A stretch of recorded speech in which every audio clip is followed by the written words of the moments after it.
अग्नेयास्त्र लगा। अग्नेयास्त्र लगा, जैसे उसका अमृत कलश सूखा तो वही जान गया कि सामने जो खड़े हैं वो सामान्य राम नहीं है, नारायण है। तो रावण ने प्रार्थना की कि अपने नर में नारायण के स्वरूप का दर्शन करा, तब मेरा मोक्ष होगा। तब राम जी ने इस स्वरूप का दर्शन कराया चतुर्भुज रूप में। एक हाथ में धनुष, एक में बाण, ये राम जी के दो आयुध हो गए, और एक में कमल, एक में माला।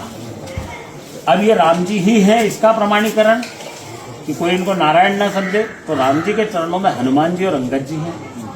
अंगद जी की प्रतिमा मांडव के अलावा कहीं नहीं है, और लखनलाल जी के चरणों में नल और नील है। नल नील की प्रतिमा भी कहीं नहीं है, और प्रतिमा पे हर चीज अंकित है, स्वप्रमाणित है।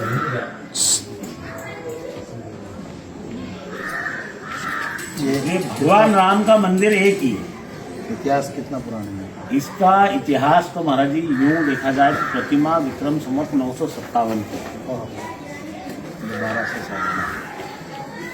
मतलब जितनी पुरानी प्रतिमा है उतना ही पुराना यह द्वार है। उसके बाद राम जी जो है करीब 300 वर्षों तक जमीन में एक गुफा में रहे। फिर विक्रम संवत 1819 में हमारे प्रथम गुरुदेव, हमारी परंपरा में, मैं नवी पीढ़ी में हूँ, तो हमारे प्रथम गुरुदेव श्री रघुनाथ दास जी महाराज को स्वप्न हुआ कि मैं यहाँ हूँ और आके मुझे दिखा। भगवान ने दर्शन दिया। फिर उन्होंने आके यहाँ एक वृक्ष था वो हटाया, भैरव बाबा की प्रतिमा हटाई, और तब राम जी का गर्भगृह मिला। तो सकुबाई मीनाबाई पवार उस समय धार महारानी थी, उन्होंने धार में आनंदेश्वर के नाम से एक मंदिर बनाया, अभी भी है। वो आनंदेश्वर मंदिर जो है वो राम जी के लिए बना था। फिर राम जी जब यहाँ से गए नहीं, हाथी पे सोने का ओदा लगा के जब वो ले जाने लगी, तो आज जहाँ राम जी विराजमान है हाथी वहाँ बैठ गया, उठा नहीं। फिर रात्रि में महारानी को स्वयं राम जी ने दर्शन दिया कि मेरी स्थापना होगी तो यही होगी, अन्यत्र कहीं नहीं जाऊँगा। जैसे ओरछा राजा ने बनाया मंदिर, लेकिन वो बैठ गए, रसोई में बैठ गया, ऐसे ही राम जी फिर यहाँ विराजमान।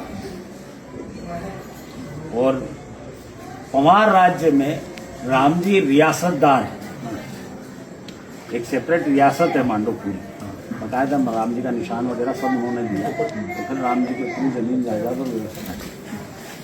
ये जितना निर्माण है ये सब विक्रम संवत 1823 का है। ये भी 150 साल है, 40 साल। बोले रामचंद्र भगवान की जय।